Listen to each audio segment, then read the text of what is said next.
Thank you so much for the floor, Christina. Thank you to every one of you for coming. I know it's a windy, wet November evening and the fireworks are on, so it's, I see every face here as a small personal victory. And of course a special thanks to Christina Harrington and Marco Visconti for indulging me, because tonight's lecture, as you know, is called Godhead Dethroned, Leninfall as Collective Esoteric Practice.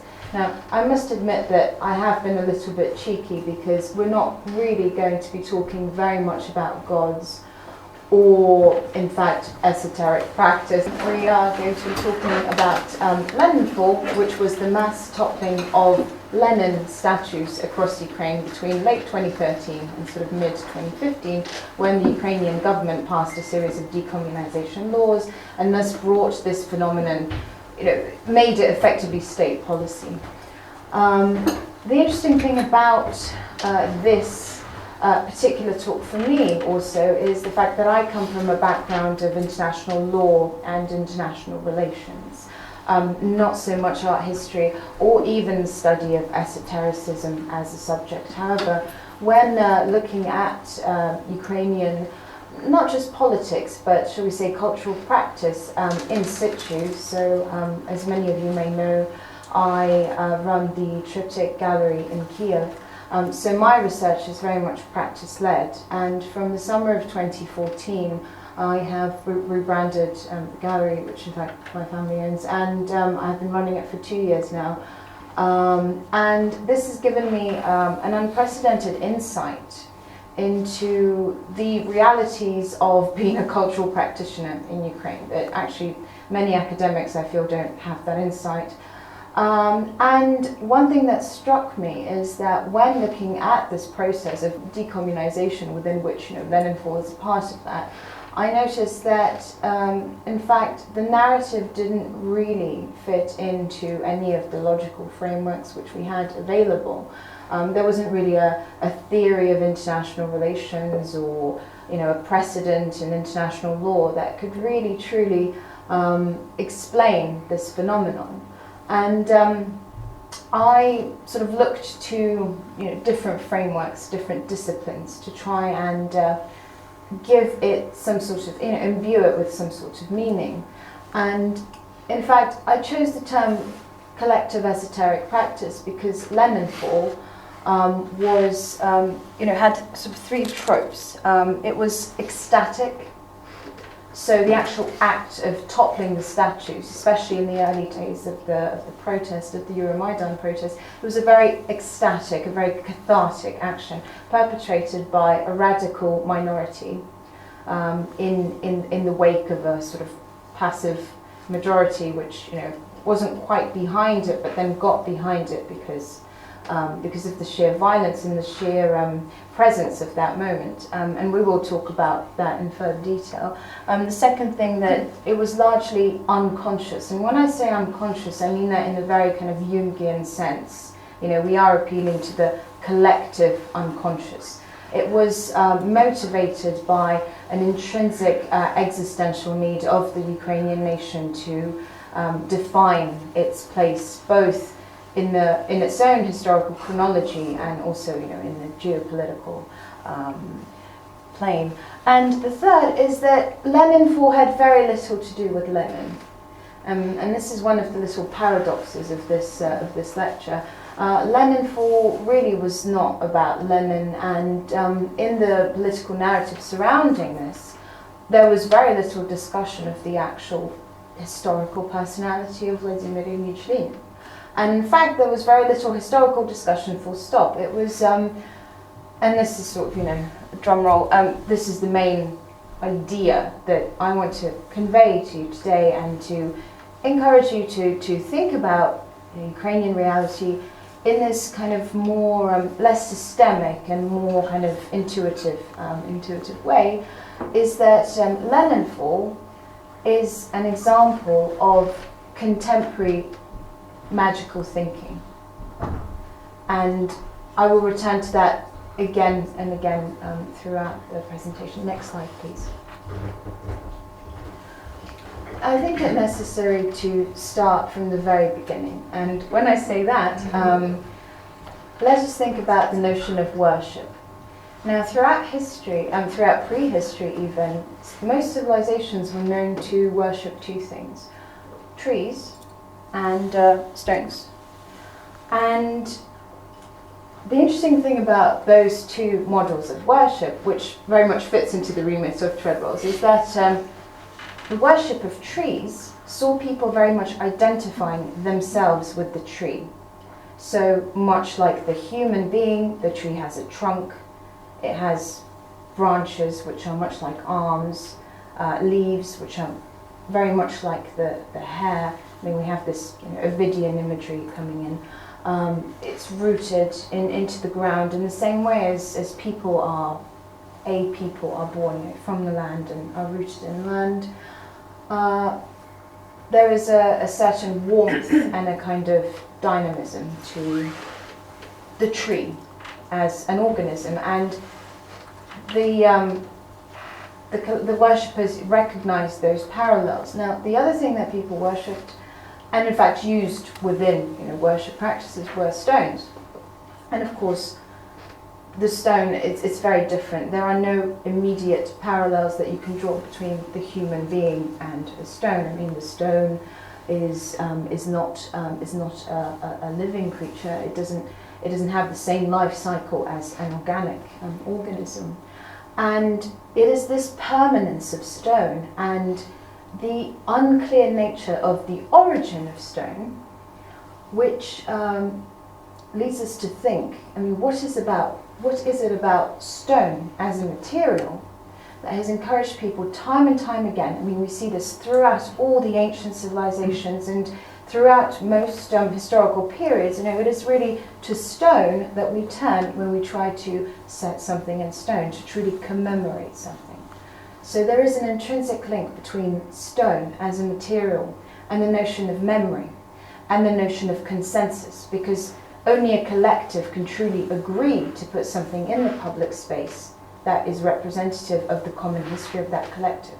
Of course, when we think of the Lenin statues that were dispersed throughout the Soviet Union, we have a very different story emerge. And another interesting framework that I sort of developed when looking at this phenomenon is the sheer statistics of it. So in 1991, Russia had 7,000 Lenin monuments. So we're just talking about Lenin, not any other political figure, not any other theme. We are just focusing on Lenin. Russia had 7,000 Lenins on plinths dotted about the place. Ukraine had 5,500. Now, if you consider the difference between the territory of Russia and the territory of Ukraine, granted it was the second largest republic, 600,000 square kilometers is no joke. However, the density, the number of Lenins per square kilometer, there's a difference there. So we think of the unconscious again when we return to this idea of archetypes. Now, as many of you here know very well, and many others I'm sure also know, Ukraine is quite often presented as a woman. I mean, there is this strong image of Ukraine as a feminine entity, and the sheer chthonic nature of a lot of its historical narratives. The idea of men sacrificing themselves for the land, which is seen as the mother. It's prescient, and the plinth, of course, has a sort of phallic quality to it. So there's this kind of invasive idea of the Ukrainian landscape, which, quite unlike the Russian landscape, is predominantly flat. In the heartland, being dotted about with these Lenin monuments. I mean, there's a tension there, I think, between this idea of a masculine other, in this case, the Russian oppressor, the Russian invader, and the Ukrainian landscape. Next slide, please. I think that this talk also has a contemporary relevance very much. I mean, this is the east facade of Westminster Abbey. Sculptures, and especially depictions of people, have been used by the state, well, pretty much since the dawn of civilization. I mean, I could give you 20 slides, from Egypt through to Babylonia, Assyria, Greece, Rome. I've chosen this example because quite keen to see what will happen to Westminster Palace, which was sort of meant as a part of this ensemble. The sculpture, or the statue, is very much seen as political and cultural identity personified. So, each one of these guys really earned their place on that little stand. Next slide.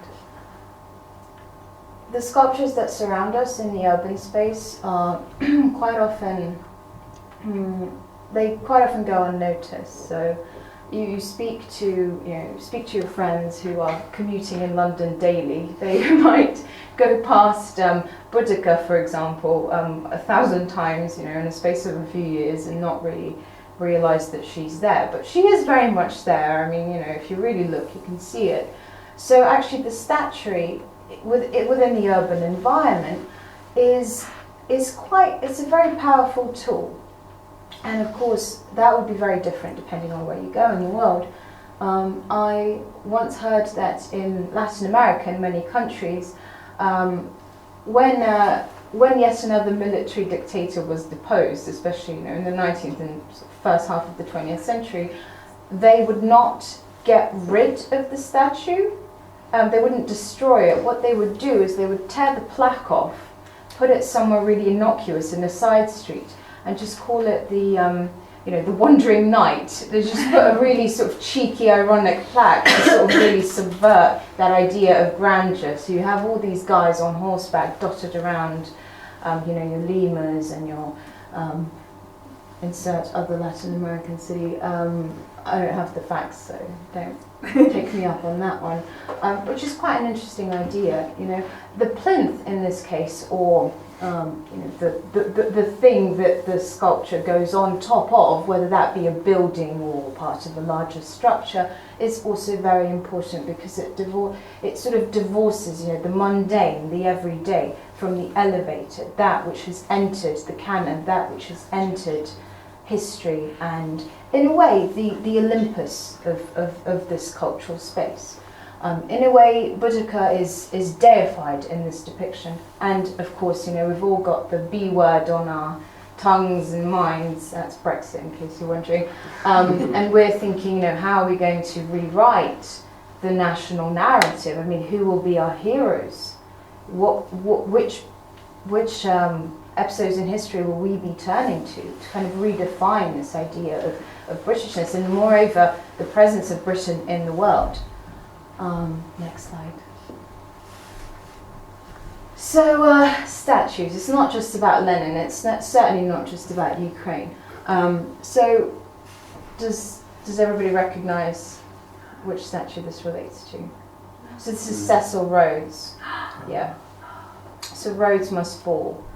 That campaign. So this happened in South Africa just very recently, actually. And the next slide shows a protest outside Oriel College in Oxford. So it's actually not too far away from London, and certainly very, very close to home. So what happened was there was this public debate. There were protesters that triggered a public debate in South Africa regarding the colonial heritage of South Africa, and the idea that Cecil Rhodes should still have such a presence within the public space that it somehow, it pointed to this colonial legacy, and that Rhodes must fall, fairly self-explanatory. And then a few active members of, I'd say, the kind of more leftist circles in the Oxford student community decided that, in fact, the Cecil Rhodes statue on the facade of Oriel College should also be removed. Now, this asks a lot of uncomfortable questions. Do we sanitize the past? Do we remove reminders of an uncomfortable past? Does that then somehow does that show our willingness to not act in that way again, or perhaps it shows our unwillingness to tackle those issues? So I was in Oxford quite recently, and as far as I could see, Cecil Rhodes was still there. But it did trigger an interesting debate. Next slide. So this is where it started. So this is Shevchenko Boulevard in Kiev, very central. This statue was displayed in one of the international exhibitions. It was displayed in New York in the Soviet Pavilion. It's by a renowned sculptor and architect, Sergei Merkurov. And actually, I find that kind of mercurial connection quite cute as well, because of the tinge of him. I mean, he is made, or was made, of rose quartzite. And again, we turn to the symbolism of stone. That is a very rare and precious stone that is found in the Karelia region, so the part of Russia that borders on Finland. And it was used in elements of Russian imperial decoration, but it was also one of the Russian Empire's most sought after exports to other parts of the world. This was the first, so this statue was knocked down by, activists, or I think activist is a very loaded term. I mean, members of a far-right minority among the protesters who actually, went to the main square in Kiev to protest against the Ukrainian government's, the Ukrainian president, who has now opposed his unwillingness to sign a free trade agreement with the EU. And next slide, I think I can remember. Yeah.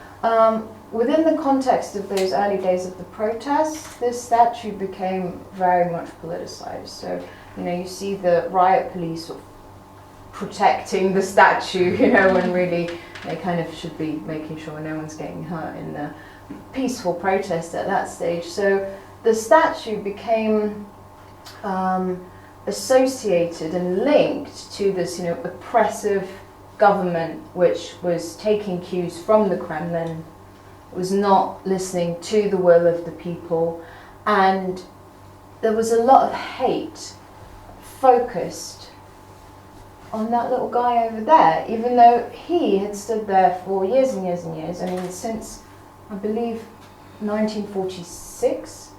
And actually Stalin wanted this particular statue to go to Kiev, even though it was seen as sort of precious and significant enough that it could have actually formed a part of the Lenin Mausoleum architectural ensemble. He actually said, no, send it to Kiev, let him keep watch there. This was not the only Lenin statue that was in Kiev. Actually, there was another one on what is now the main square, which was dismantled pretty much immediately after Ukrainian independence. There were various others that were also removed. So in December 2013, sure that's December, so on the 8th of December, it was a very dramatic moment in the Euromaidan protests. It gave the international media a lot of sort of snap, trigger-happy moments, because, can we have the next slide? The protesters, they tore down this statue and knocked off his head, and there was a lot of violence. And actually, if you look at the way the coverage differed, so Russia instrumentalized this to say, look what's happening in Ukraine. You have these nationalists, these extremists, for no apparent reason, knocking down a Lenin monument. They're like children crying and stuff like that. This is not a good idea. When you had the Western media saying, oh look, the Ukrainian population is taking a pro-Western stance, fighting back against the Soviet past. To me, this was the turning moment. This idea that you can focus your rage and your pain and your discontent, and no longer on public debate, because there is absolutely no platform for it. Your government does not listen to you. You have to do something pretty noticeable like that, for the government to hear you. But in actual fact, it wasn't until a few days later that the head of the far-right Svoboda party, Treadwell, sort of took responsibility for this. He sort of endorsed it and said, oh yeah, like our guys did it. and he said, laughing, and this is widely, I mean, I'm sure like the Ukrainians among us remember this, he said, "Яке безглузде самогубство," like what a ridiculous suicide. And again, this idea that the statue in itself has agency, that it's this living, breathing thing that can do something like that, it's quite an unsettling moment, and it's quite, it's to me, it's sort of representative of this post-Soviet esoteric thinking.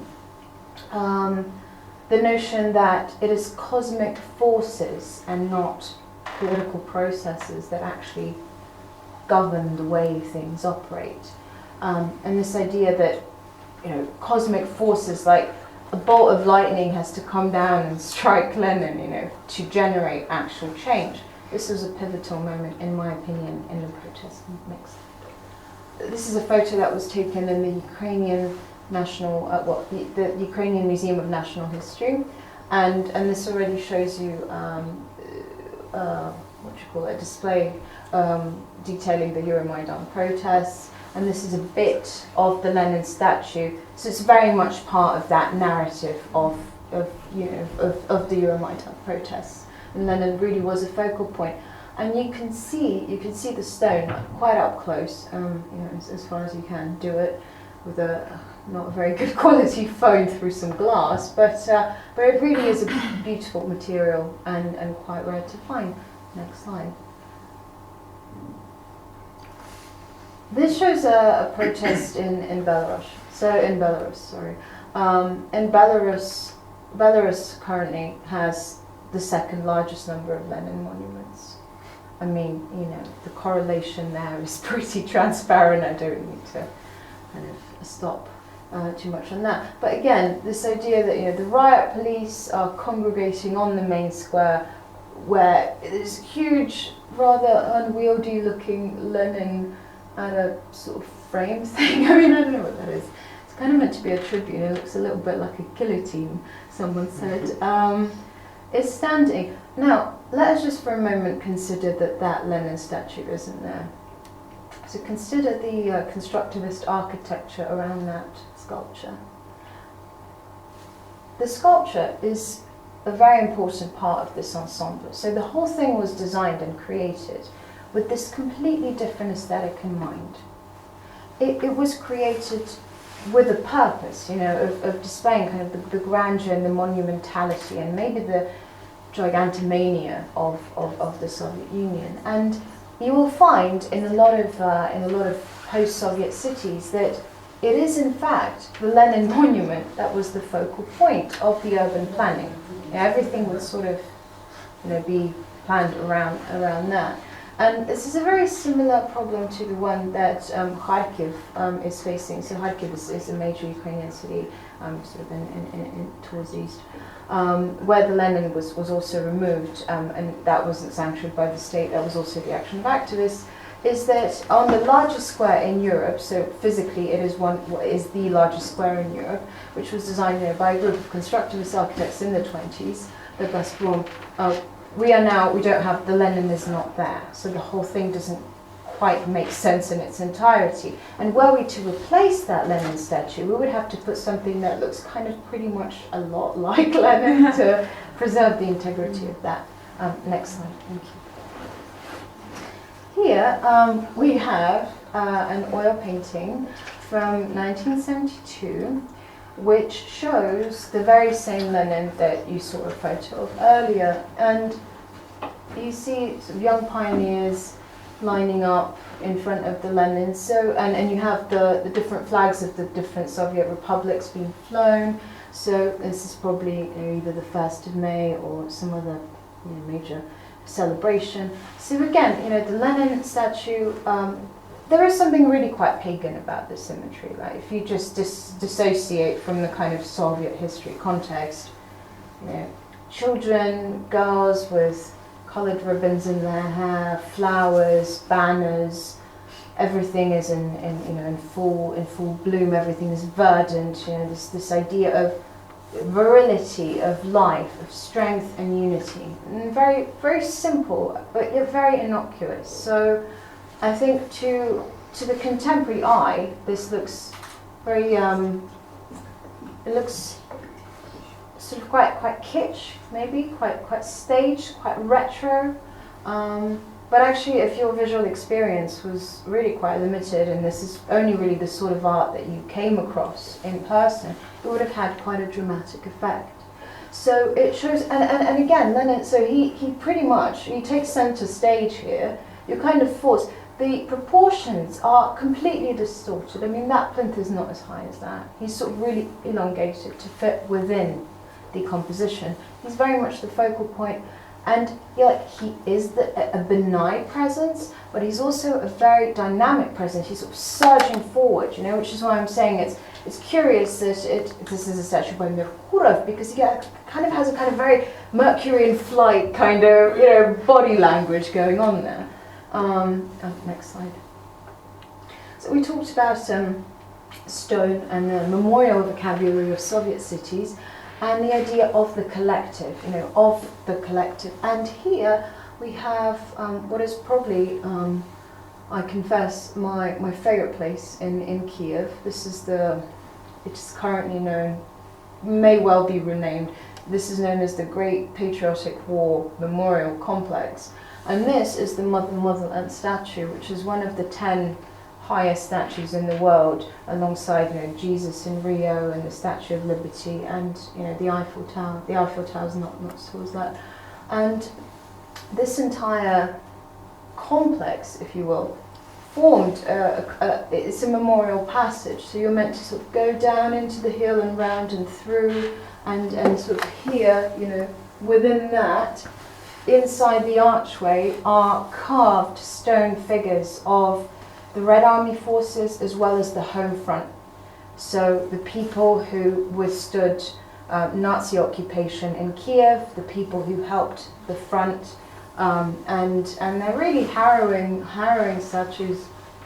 Actually, the sculptor and architect who designed and oversaw the installation of the Motherland is a guy called Evgeny Vuchetich, who is he's also the author of the Swords into Plowshares sculpture in front of the UN headquarters in New York. So a really prominent guy. And the Soviet urban planning vocabulary was very rich in these kind of memorial structures. So you had, starting with the place names, you'd have actual place names, street names commemorating different important events. You had cenotaphs, you had, the needles, you had these monumental, gigantic, just crazy anthropomorphic structures. Seeing a person that size is quite unsettling. As well as, a bunch of other things. So here you've got some machinery from the Second World War as well. Here we have an open air museum of different military equipment. It's a great place. If you really want to see something truly unique while you are in Kiev, in Ukraine in fact, in that part of the world, it is well worth seeing. Next slide. This is also a Motherland memorial. So there were several in the Soviet Union. In fact, I think there were only 3 actual Motherlands. So 2 in Ukraine. Again, interesting, huh? One is in Cherkasy, and she's slightly different. This one is in Volgograd, in Russia. And you can see how, in fact, this monument is a focal point within town planning. Now, imagine it's removed. It's almost like, taking the pin out of a balloon. Like, eventually it would deflate. Just the aesthetic space of it, the perception. If you are to take this away, you would need to replace it. But to replace it, you would need to replace it with something fairly similar to maintain the integrity. So it's very difficult. The debate that we're having in Ukraine now is whether or not, and if yes, how, we should replace the Soviet emblem on the shield of Motherland with Ukrainian state symbols. And that presents, a number of problems. It's very difficult to do because it's pretty high up.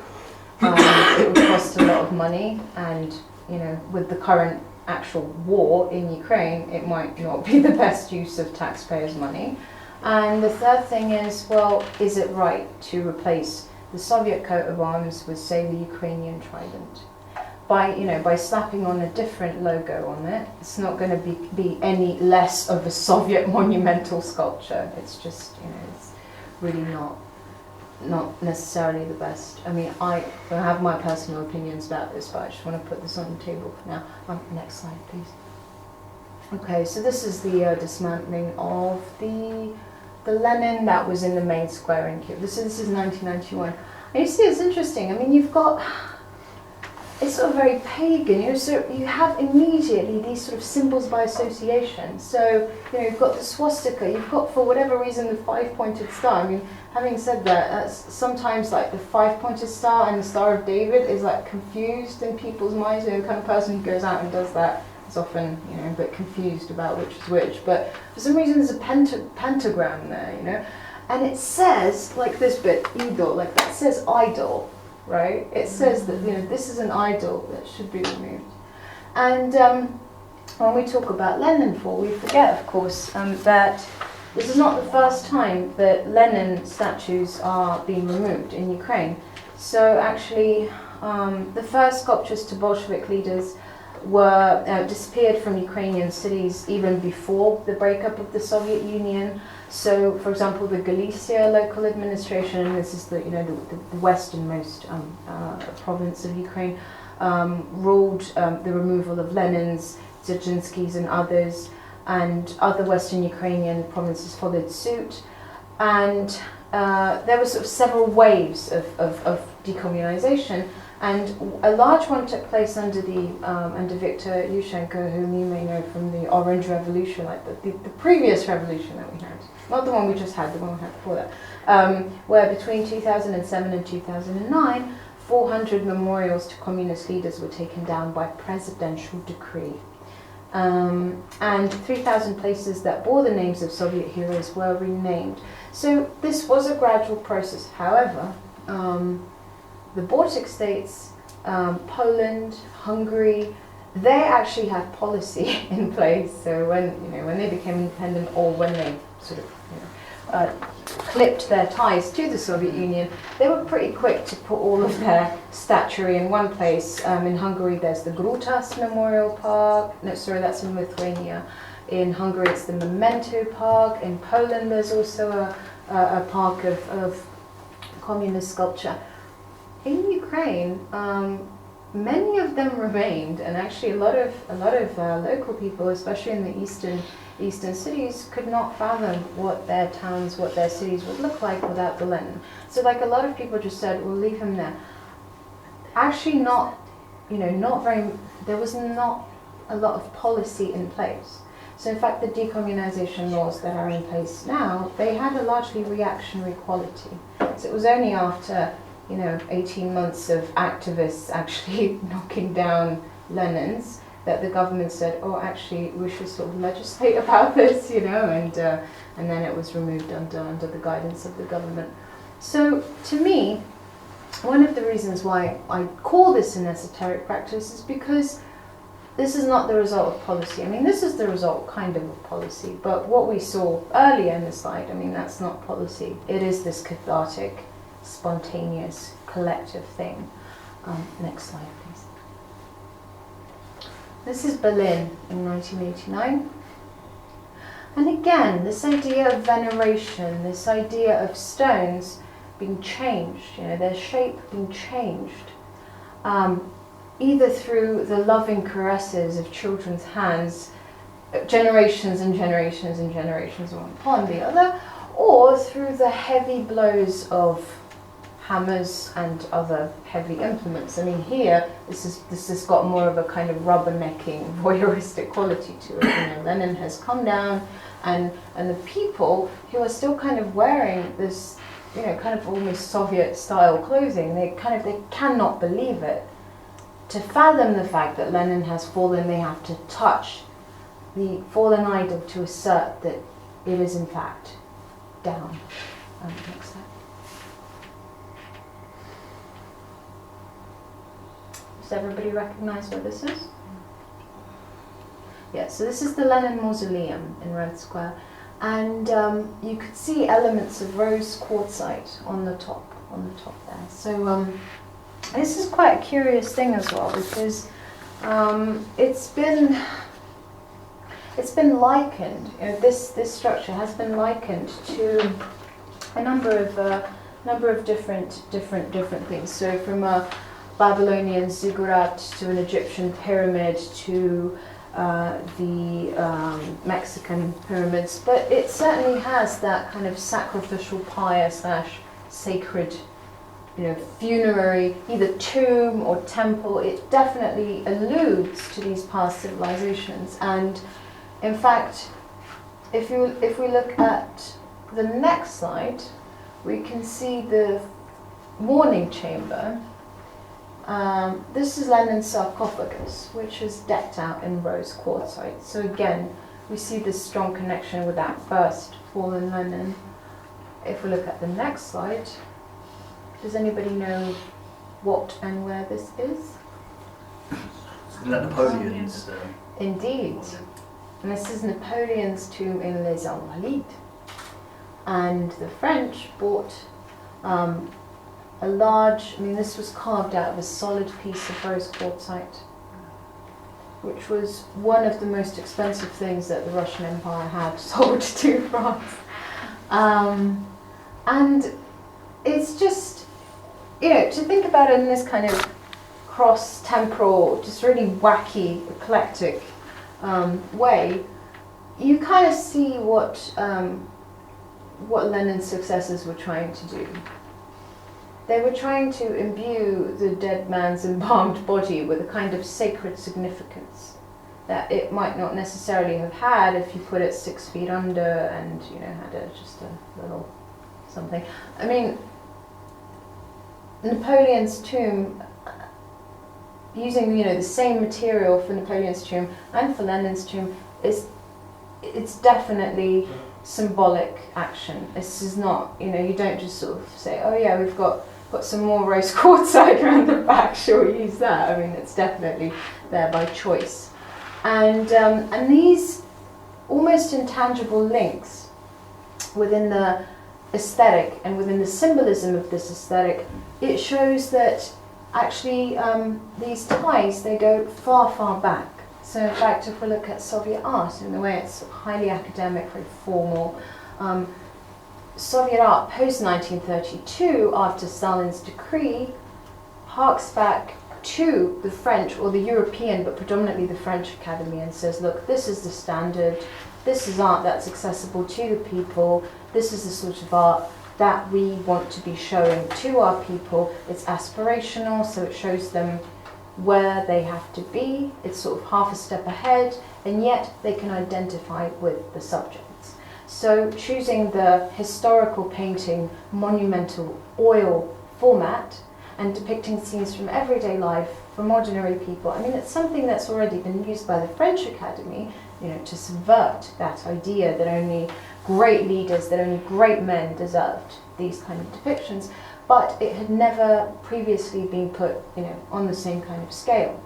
And again, that has a kind of very ecstatic quality to it, this celebration of the collective. Next. So this is the Lenin in Kharkiv that I mentioned, that was torn down. And here we have mostly pensioners protesting against this, saying, so it says, Bandera is not our hero. So Bandera is, you know, a member of the Ukrainian nationalist underground, you know, from Western Ukraine, and he's sort of seen as kind of the bogeyman of. He was the head of an organization, the well, I'm not quite sure how to translate it, like the Ukrainian insurgent army, and some divisions of it were found to have collaborated with the Nazis, so it has this very problematic legacy. So in fact, the Ukrainian nationalist right has this kind of very problematic link historically, you know, to the Nazi regime. And of course, you know, the Soviet narrative is very much anti-Nazi, anti-fascist, and one of the ways in which, for example, the Kremlin is instrumentalizing that past is by saying, well, you know, these people are people, the Soviet people, they fought Nazism, therefore they could have done no wrong. You can't challenge that. We stopped the Nazi threat. But these guys are saying, no, why don't you knock down a house? It was also built by communists. Why don't you knock down our metro? So again, problematic. However, next slide. That didn't help. And and that's not safe. That's not safe. All right, it's not good. This could have been better handled, and I dare say the decommunization laws could have preceded actually that. At this point, you can see again, the banners, flames. Again, very pagan, very sinister. If you just look at this as an image, and in a way, the kind of feeling that this conveys, it's not really that different. If you look at any statue being toppled, if you look at Saddam Hussein's statues being knocked down all over the place, when you look at other statues, the interesting thing about this is that this is 2014. It's not 1991. The sheer time divide, between Ukrainian independence and this, it's pretty huge. So I want to go back again to this idea that Leninfall, or the toppling of the statues of Lenin, is a form of contemporary magical thinking.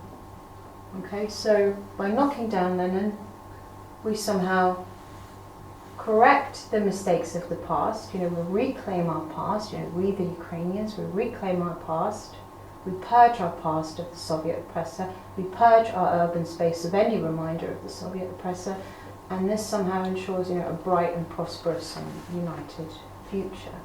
Now, knocking that guy down is not going to do anything about the shoddy infrastructure, the questionable health care and educational policies. It's not going to actually do anything to improve the urban space, apart from leaving a stump in the middle of Europe's largest square that even spokespeople of the national is it the National Memory Organization of Ukraine? There's now a state body that the state body that legislated the decommunization laws. They even a spokeswoman of them said that I think we should just leave it for 10 years, see what we should put in place. We shouldn't rush to replace Lenin. And that's the next slide. So I want to now look at a few artistic responses to this process, and I'm going to say very little in this last bit. I kind of want you to look at the images. So Niels Ackermann is a Swiss photojournalist, and him, myself, and a French journalist, Sébastien Gaubert, we are working on a project, and it's going to be a book. It's going to come out next summer, where Niels and Sébastien, they go around different parts of Ukraine and they take photos. They locate the fallen Lenin statues, and they take photos to see what has happened with the Lenins, because there will be quite a few of them. So next slide.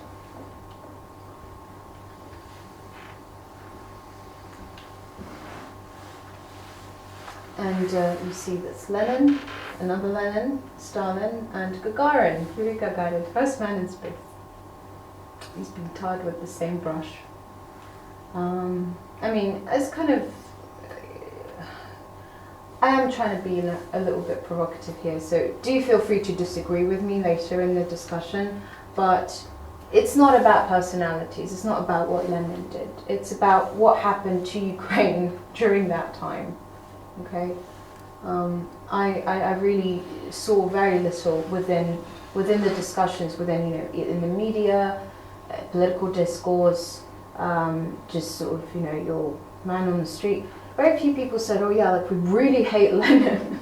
We just really hate Lenin. It was not about that. It was what Lenin embodied, personified. It was the symbolic quality of this Godhead image. This serialized Godhead image, that was representative of all the unspoken horrors of the, that the Ukrainian people experienced at the hands of, yes, the communist government, but we mustn't forget that Ukraine played an enormous part in the Soviet scientific effort, in the Soviet cultural effort, technological effort, to deny Ukraine its right to a Soviet past, albeit reframed within the contemporary narrative, is to pander to Putin, who says that Russia is the only successor state to the Soviet Union. Ukraine, compared to a lot of the other republics that decommunized and reformed fairly quickly, has been a part of the Soviet Union since 1922, a long time. And in that sense, because of the ethnic tensions and because it was largely agricultural at the stage when it was taken over by the Soviet government, it had become a testing ground for some of the harshest and most severe policies of the Soviet authorities. Next slide. Wow.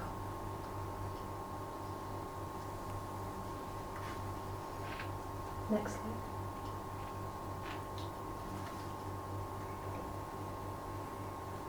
And next.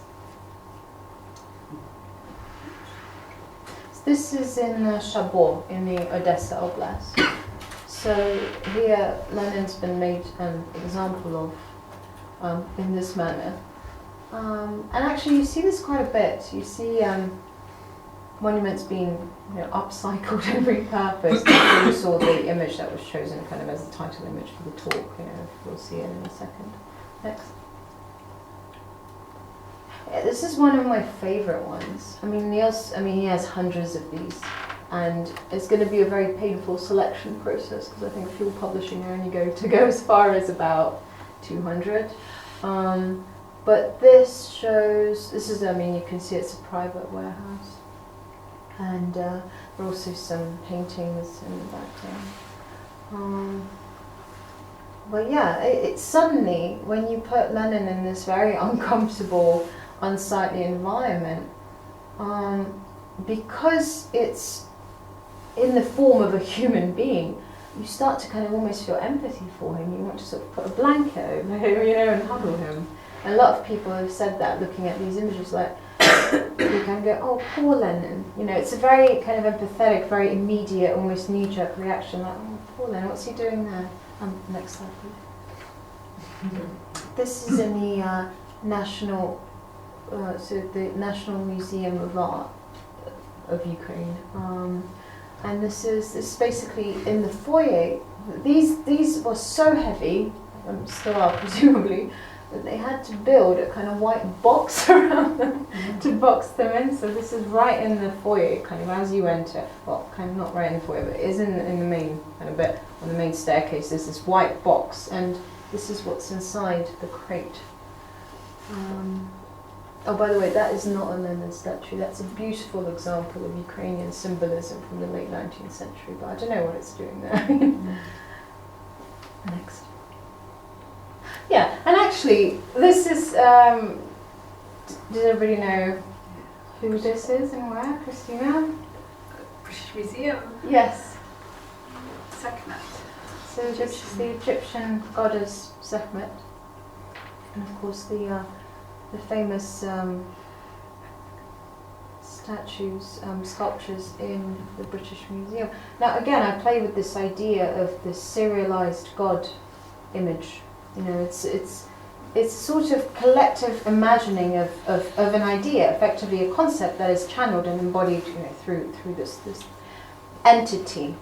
And what I'm saying is that Lenin of the monuments is not quite, he's not the same Lenin who was the historical political figure. It's something else. It's a kind of collective deification of this idea of the Soviet leader. A Lenin who never existed, a Lenin who was created posthumously by members of the Politburo. Really, on a long enough, if you take a long enough kind of timeline, there is almost very little difference between these four statues And you know, the other statues that we saw, kind of standing shoulder to shoulder, taken out of its original context, it is almost something entirely alien. Next slide. Yay, Darth Vader. So this one's actually really creative. This is in Odessa, and again, I mean, you know, Darth Vader, this kind of was tragic villain, you know. Also, he has a Wi-Fi hub in his head. I thought that was very clever. So you've got all these cool cosplay Odessa kids sort of huddling around him, trying to get Wi-Fi. And this is by a Ukrainian sculptor, Alexander Milo. And I think he even had a crowdsourcing campaign amongst the sort of cool kids to actually do this. And Odessa is it's on the Black Sea. It's known for its kind of humor and sort of laid-back attitude. And he went to the authorities, and they said, "Hey, you know, if you can find the means, go ahead." You know, so he did. And I think actually this is an example of a creative reimagining of what can be done for the urban space. Because not only is it functional, it's actually pretty cool and snap-worthy. So, in terms of encouraging tourism, it certainly does. It certainly does its bit. And next, this is a piece that I just think it's sublime, and it just says so much about the kind of problems that we touched upon. This is A Monument to a Monument by Zhanna Kadyrova, who was part of the reactionary kind of leftist, but in a more kind of European way, group called REP. And they emerged after the Orange Revolution, and actually they raised these questions of urban regeneration, getting contemporary artists involved and helping to reshape the cities. And this shows a monument in a very prosaic setting of, you know, a kind of a Ukrainian village or just a small town just outside of a major city. You know, you see your sort of chicken wire fence and your you know, unimpressive trees, haphazard electric lines, benches, and yeah, I mean, frankly, this environment could use with a bit more TLC, you know, a bit more aestheticism.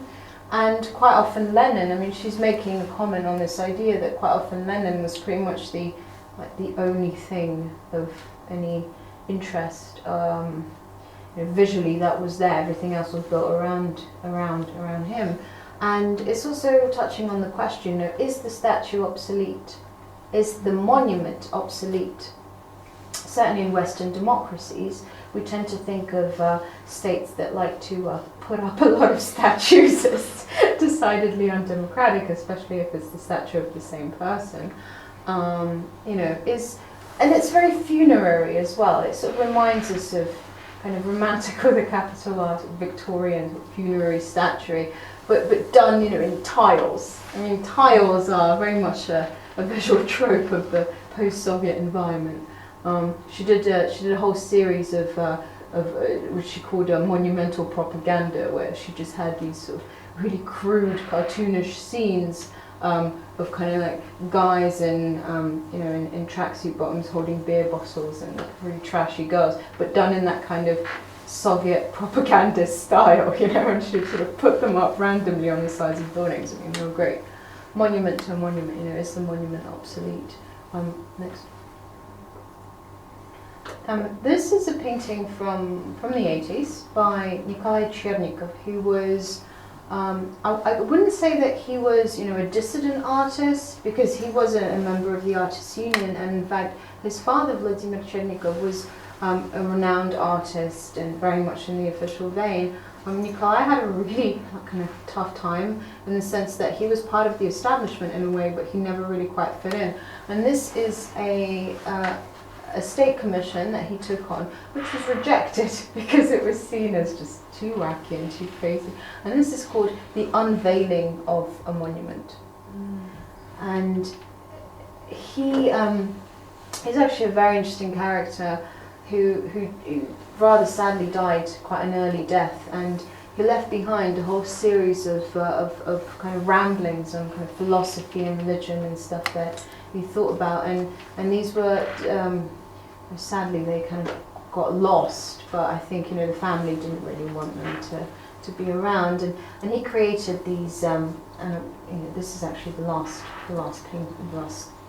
penultimate slide, so I really hope to hear your feedback. This shows that kind of in the 80s and certainly in the 90s in the post-Soviet space there was a real interest in esoterica, in all sorts of esoteric practices, and a lot of really interesting stuff came out of the post-Soviet space kind of in the late 90s, early 2000s, and the reason being, it was practically illegal. I mean, it was like illegal to practice martial arts. It was illegal to do yoga. It was illegal to actually publish any publications on these subjects. And there was a real kind of like esoteric underground of people who actually got stuff in, got it translated, got it sort of like typed up and disseminated. And because of the scarcity of information, kind of what the practitioners and the scholars did with that information, it was often quite interesting and also quite practical. It was produced some interesting stuff, and Nikolai Chernykov was really into esoteric stuff. Like his family doesn't quite know what that stuff, like members of his family who are still alive, they're not quite sure what it was, but he did practice quite he like tried to do telekinesis and stuff like that, so you kind of get this sense of illumination that's coming almost from an external source, and again a very kind of pagan collective feel, except the veiled figure is very menacing, and the people, in fact, the proportions, the people are seen as very light. I mean, these guys are okay, but what is underneath that? Is that a sheet or is that a shroud? It's a kind of very dark presentiment, which I think touches again on those themes. So we are afraid to see the face on the statue, and at the same time, we cannot imagine what could replace it. And there's another Ukrainian artist who comes from the Donbass region in the east, which now is part of a puppet state, Russian puppet state. She kind of had this proposal in the early days of Leninfall to replace all stone monuments with glass replicas, which may not be very practicable, but it's a really nice idea. So we remove that which is unsightly, but we retain its form, so that if we wanted to remember, we could do it, with our hands. And just, next slide. Yeah. This is in Moscow. I mean, this is an open-air museum where they put some of the statues which are no longer in the public sphere. There's a lot of talk at the moment. Should we create a museum such as that in Ukraine? What do we do with all these monuments? Will this? And there are a lot of critics. Actually, there are a lot of critics to this idea, saying that, guys, come on, let's not try and recapture the spirit of '91. I mean, the states that did it, fine, but it doesn't work for us. And finally, this is an installation by Evgeny Fix, who is an American contemporary artist of Russian extraction. He's been doing some amazing work, kind of very much on that scholarship, visual arts nexus. And he has proposed the creation of a Cold War history museum in New York. And the idea that a museum that would truly allow the Ukrainian people to discuss these things, it's not enough to just put all the statues in one place anymore. That stone does not have agency. That stone will not speak to you. What is needed is an interactive approach with some actual, historical data, which opens up the discussion rather than says, well, okay, look, there were a lot of statues. I mean, it's hard to draw the right conclusions, and I think an important part of civil education is not only kind of showing, but also telling. But what to say, remains an open-ended question. So I think in conclusion, I wanted to say that, the Lenin image really, it's a tool. It was always a tool. It was a tool in the hands of the Soviet authorities, of the Soviet government, and symbols are tools which, in the hands of magicians, however you choose to interpret that term, imbue them with meaning and power. So the Ukrainian nation stands on the threshold of individuation from the Soviet past, wondering whether to go forward and lead to the demise of the Soviet myth, or to excise that from history entirely. But at the moment, in hundreds of cities and villages across Ukraine, a black spot lingers where Lenin once stood, and his likeness is the numinous dark god image in the core of the new faith that is Ukrainian post-totalitarian national identity. So the plinth stands empty, and it's not quite certain, except in cool cases like the Darth Vader monument, what should replace it, and what should, if anything, be communicated to the people who will go past this and see this every day. Thank you.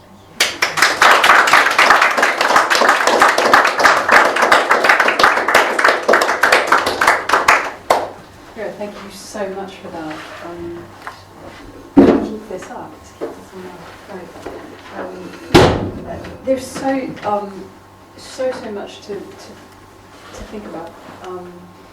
And I always ask the first question to give you guys a few moments to gather your thoughts and think about what you'd like to ask. And so I shall do that tonight, and then ask you when you think about what you want to ask or contribute, just put your hand up so I know who wants to come in, and then I'll sort of try to coordinate it all. I'll ask the first one, and then we'll get started from you guys. When you concluded by talking about, which I was so delighted about, the symbol as a tool, but it's also a presence. I mean, the thing that really came up to the whole thing was that the Lenins were absolutely present, absolutely present, and this monumentality is so much something we associate with when states exert their presence into other regions.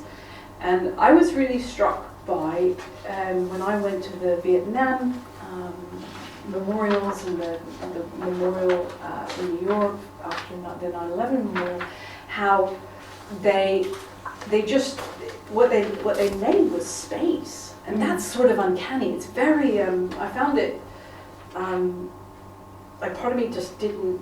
Actually, I didn't like it, but I'm like, where's the monument? I went there, like, where's the monument? And there's just this gap. And of course, that's what bereavement is, or that's what loss is. So of course, it's like, oh, okay, we had to get used to it. I wanted there to be a monument to whatever it was that was being remembered. And there was this space. And I found myself thinking about empty plinths, this empty plinth in Trafalgar Square, and what it is to have a space.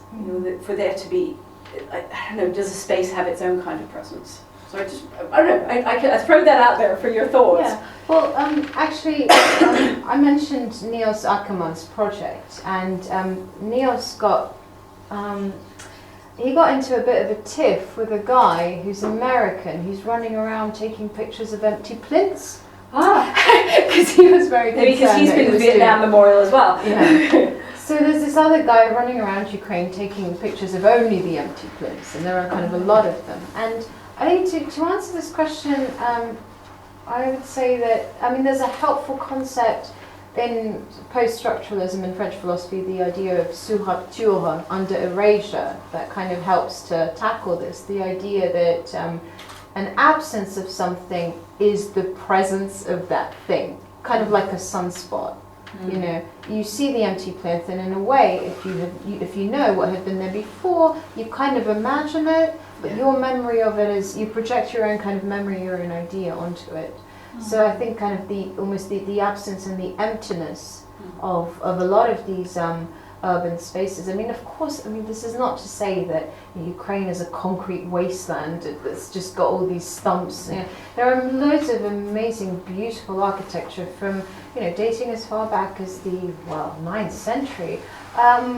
but it's really the administrative centers, you know, the Soviet town planning ensured that you did see this first. Yeah. So the absence of Lenin is, I would say at this stage, a presence in itself. Yeah. Thank you for that. Thank you for that. Hello. Do you really think that the existing of this ziggurat in Moscow in the Red Square with unburied Lenin is actually gives some, is it really some esoteric Well, sense in that? I personally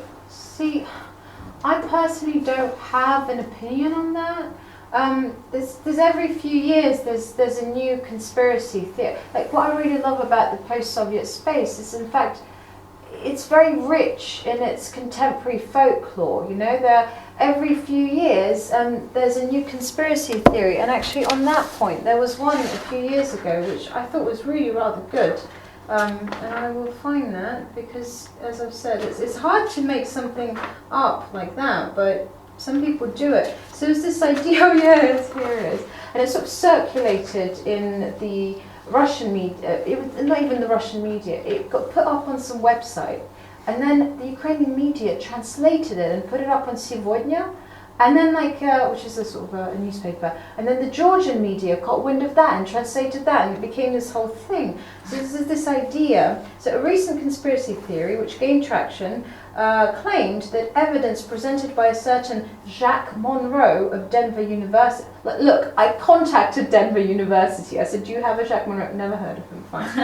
Had evidence to show Leon Trotsky's involvement with a dangerous and powerful cult of Aztec occultists in Mexico, who offered the Soviet Union substantial financial support but demanded human sacrifices to be made in the name of the patron deity. And apparently this cult presented him with an architectural plan of the mausoleum, and on one of the marble plaques, on the reverse, there's an inscription in Nahuatl, the language of the Aztecs, which translates, I'm not going to garble it, but it says, I am the bald god, I mean Lenin, the ruler and master of Russia, now I rule you. And I kid you not, there were actually professors, like actual accredited, Dimo's shaking it, like he's agreeing with me. Actual professors who said, this is not beyond the realm of the imagination. Of course, at this time, Mexico had strong interests in getting involved with the Soviet Union, So yeah, I think there's a kind of folklore within the folklore. So the fact that, the guy is still unburied, I mean, it's not an uncommon practice. I mean, there's a mummified body in London of some famous physician in, yes, Jeremy Bentham, University College London. That's it, There's plenty of them in Italy. There are loads of them, indeed. Yeah, but you don't have so many statues of unburied men. Except Lenin. I mean, the fact that it's, the cult of personality, that I honestly, there is a rumor now that apparently the Russian president has formed like a whole sort of secret committee of occultist advisors, and this is discussed on Ukrainian political chat shows. Like, it's for real. So whether or not we think it's for real, if somebody thinks it's for real, it is for real. It's part of the collective consciousness. So a good friend of mine, Edmund Griffiths, who's actually at the University of Oxford, he is currently writing a book on something which, a term that he has coined, quite legitimately, called post-Soviet esotericism. And it is this idea that, sort of supernatural, that the supernatural certainly has a place in politics. Like, it certainly is a legitimate framework through which to look at kind of political discourse. Interesting. Someone else. Hi. Hello. Well, thank you, Myroslava. I may just reflect, despite it being a filthy tub, I would first of all congratulate you from the other place, of course, for making this magnificent presentation, actually, which reminded me of something what was about 35 years ago, which was called 5 Minutes of Hate. Every Sunday school, every Thursday, had so-called politinformacja, or political information, and one of the pupils, somebody who can talk and present, was supposed to make this presentation, basically reading an article from the newspaper Pravda or whatever. And I still remember it was, I think, either the dawning of General Belgrano or that accident with the HMS Sheffield, either or, which I was making. I was 12 at that time. And I was told to tell that Miss Thatcher is terrible and she is doing awful thing by sending these troops to conquer Islas Malvinas and things. And you just brought this memories back. And what I'm glad. You're welcome. what you touch is the wider picture of the whole Soviet mythology, of the mass of landmass of Soviet mythology, which is going to be destroyed in a way. And I wonder whether you will reflect on it in your upcoming book.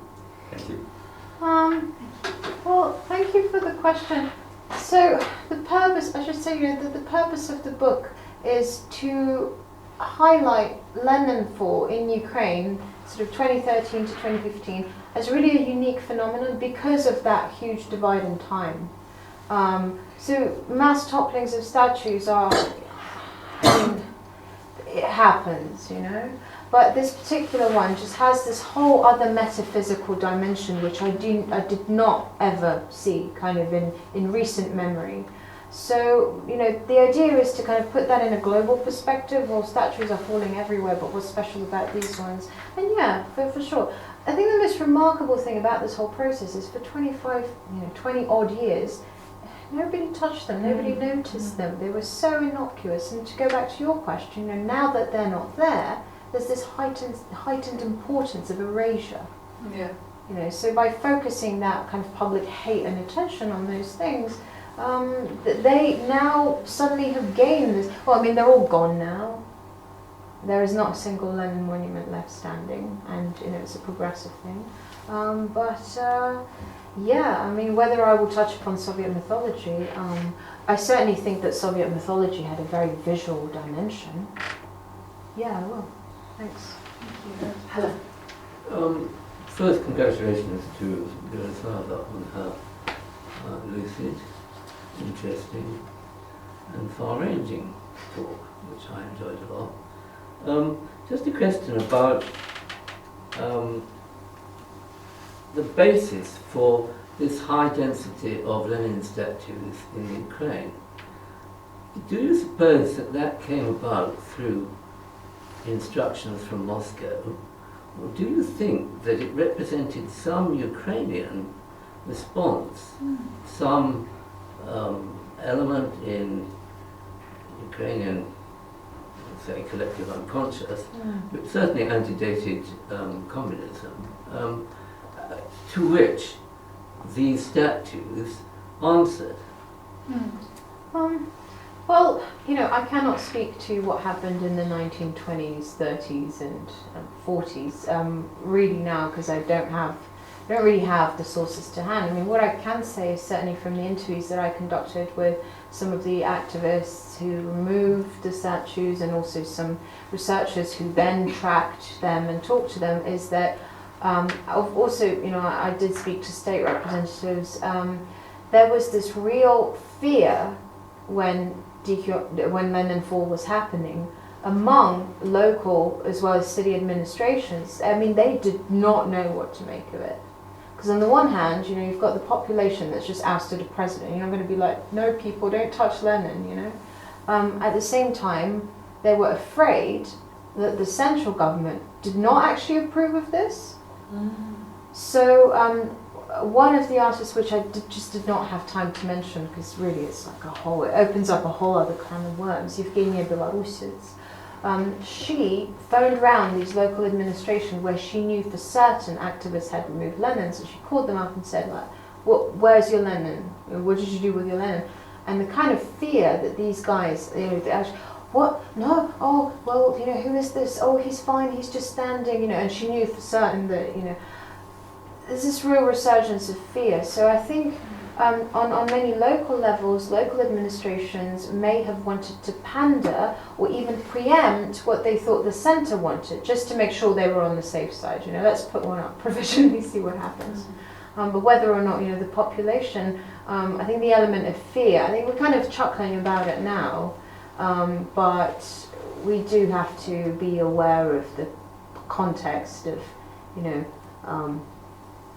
genocide, repressions, political incarceration, purges, and everything else. It was a big deal. So I think, the people, so to speak, and the administration may not have always been on the same side, but then I think many people didn't really have space for an opinion because they were so afraid. Yeah, wonderful. Last question. Taking the discussion in a different direction,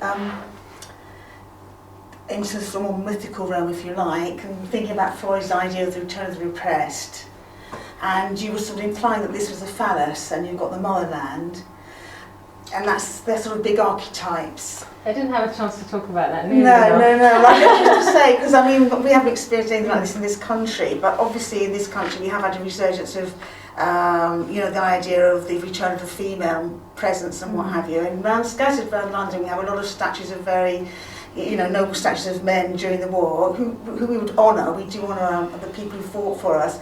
But you get a bit sick of it, and they are in the past. And we did have Boudica tonight, in all fairness. You did, yes, you did, absolutely. But where is Queen Elizabeth I, or the feminists, or the women in the factory, whatever, that sort of thing. And it's not that we want to sort of get rid of the men, it's just that we'd like more female presence, to be honoured in that sort of grander way. So and I'm just wondering, we want not obsolete. Perhaps the statue is not obsolete, and we should in fact have more statues of notable female figures. Well, it just seems to me it's sort of sad to me, because you think, well, if you're knocking down Lenin left, right and centre, it's you're trying just to wipe out your history, and you've now got a gap. Yeah. And we're living in a very sort of commercial age, what will you put there? Goddess of the Ukrainian land, huh? Well, I guess so, when they seem to be so Ukrainian folk goddesses, or who knows?